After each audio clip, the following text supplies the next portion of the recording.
کراچی کے علاقے کورنگی بھٹائی کالونی میں گزشتہ روز ڈمپر کی ٹکر سے 3 افراد کی ہلاکت کا مقدمہ درج کر لیا گیا۔ مقدمہ مرنے والوں کے بھائی کی مدعیت میں درج کیا گیا۔ مقدمے کے متن کے مطابق متوفی اپنے بھائی اور کزن موٹر سائیکل پر جا رہے تھے۔ کورنگی کریک روڈ پر رانگ سائیڈ سے آنے والا ڈمپر ان پر چڑھ دوڑا۔ پولیس کا دعویٰ ہے کہ حادثے کے ذمہ دار ڈمپر ڈرائیور کی تلاش جاری ہے۔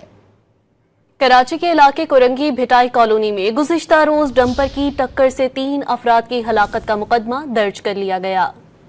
مقدمہ مرنے والوں کے بھائی کی مدعیت میں درج کیا گیا۔ مقدمے کے متن کے مطابق متوفی اپنے بھائی اور کزن موٹر سائیکل پر جا رہے تھے۔ کورنگی کریک روڈ پر رانگ سائیڈ سے آنے والا ڈمپر ان پر چڑھ دوڑا۔ پولیس کا دعویٰ ہے کہ حادثے کے ذمہ دار ڈمپر ڈرائیور کی تلاش جاری ہے۔ کراچی کے علاقے کورنگی بھٹائی کالونی میں گزشتہ روز ڈمپر کی ٹکر سے 3 افراد کی ہلاکت کا مقدمہ درج کر لیا گیا۔